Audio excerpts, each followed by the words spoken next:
सीमांचल में है सर, एक पप्पू जी को साथ लाएंगे।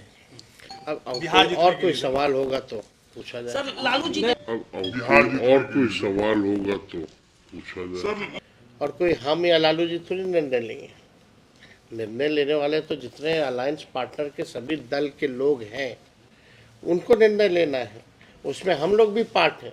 जो पप्पू यादव कह रहे हैं कांग्रेस बड़ी भाई की भूमिका में हो, वो क्या करना चाहिए? अरे भाई कौन क्या कहता है, इससे हमको क्या लेना देना। नमस्कार, आप लाइव बिहार देख रहे हैं। मैं हूं राजमोहन तिवारी।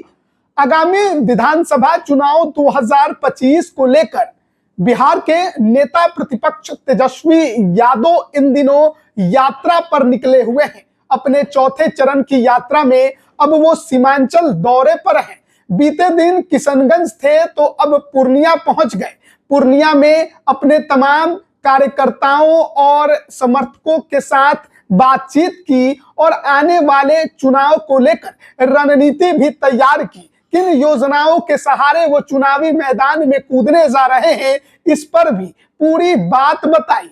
लेकिन जब पूर्णिया में उन्होंने प्रेस कॉन्फ्रेंस किया, इस दौरान अपने एजेंडे को तो सामने रखा, लेकिन जिस तरीके से हाल में संपन्न हुए लोकसभा चुनाव में तेजस्वी यादव और पप्पू यादव के बीच तकरार देखने को मिली, क्या वो आगामी चुनाव में भी जारी रहेगी? ये सवाल तेजस्वी यादव से पूछा गया। जिस तरीके से पप्पू यादव ने पूर्णिया लोकसभा को निर्दलीय जीत लिया, क्या तेजस्वी यादव अब उनको साथ लेकर आगामी चुनाव में क्या सीमांचल को जीतने के लिए दम लगाएंगे?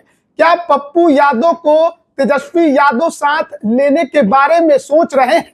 जब ये सवाल उनसे पूछा गया तो तेजस्वी यादव का चेहरा देखने लायक था। तेजस्वी यादव इस सवाल को पलटने के लिए बोल दिए, सवाल बदलने के लिए कह दिया। पप्पू यादव का नाम सुनते ही तेजस्वी यादव के चेहरे पर जो सिकन थी वो आप देख सकते हैं। सबसे पहले हम आपको सुनाते हैं कि तेजस्वी यादव से जब पप्पू यादव को लेकर सवाल किया गया तो किस तरह का रिएक्शन उनके तरफ से दिया गया, क्या उन्होंने जवाब भी दिया है। सीमांचल में है सर, एक पप्पू जी को साथ लाएंगे।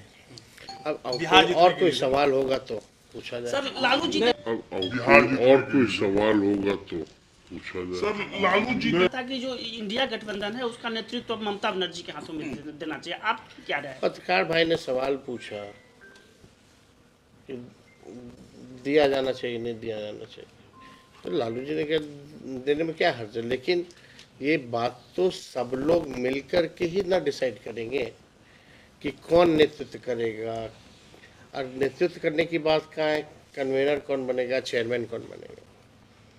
तो ये बातें जब तक ऑफिशियल तौर पे एजेंडे में हम लोगों के पास नहीं आता है, जब तक बैठक नहीं होती है, और कोई हम या लालू जी थोड़ी निर्णय लेंगे। निर्णय लेने वाले तो जितने अलायंस पार्टनर के सभी दल के लोग हैं उनको निर्णय लेना है, उसमें हम लोग भी पार्ट हैं। जब ये बात आएगी तो सुझाव दिया जाएगा।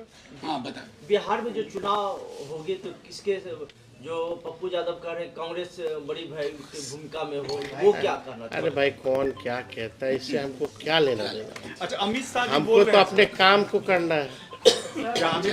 तो अभी आपने देखा और सुना, तेजस्वी यादव जैसे ही पप्पू यादव का नाम सुनते हैं पत्रकार को सवाल बदलने के लिए कह देते हैं। इसके अलावा पप्पू यादव बिहार में कांग्रेस को मजबूत करने की बात कहते हैं, अधिक से अधिक सीट लड़ने की बात कहते हैं, नेतृत्व की बात करते हैं। इस पर भी जब उनसे सवाल किया गया तो सीधे सीधे तेजस्वी यादव ने जवाब देने से ही इनकार कर दिया और फिर वही बात सवाल बदलने की बात कह दी। यानी कि जो तकरार लोकसभा चुनाव में पप्पू यादव और तेजस्वी यादव के बीच बनी वो अब भी जारी है। ये जंग खत्म होने का नाम नहीं ले रहा है। पप्पू यादव कांग्रेस का समर्थन तो करते हैं, लेकिन अब तेजस्वी यादव को लेकर वो जो बातें कहते हैं जाहिर है उन्हें पीड़ा हुई। लोकसभा चुनाव में जिस तरीके से तेजस्वी यादव ने ये बात कह दी थी कि या तो आप INDIA गठबंधन के उम्मीदवार को वोट दीजिए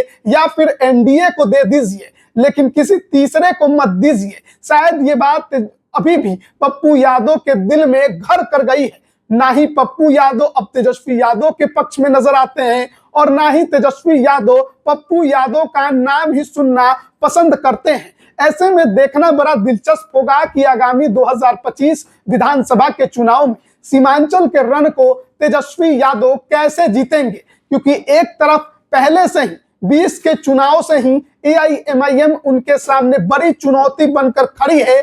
वहीं अगर दूसरी तरफ पप्पू यादव का भी साथ उन्हें नहीं मिला या फिर उन्हें साथ लाने की कोशिश इनके तरफ से नहीं की गई तो क्या इसका भी नुकसान तेजस्वी यादव को 25 के चुनाव में भुगतना पड़ेगा, देखने वाली बात होगी। बने रहिएगा हमारे साथ, तमाम अपडेट हम आप तक पहुंचा रहे हैं। आप सभी का बहुत बहुत धन्यवाद।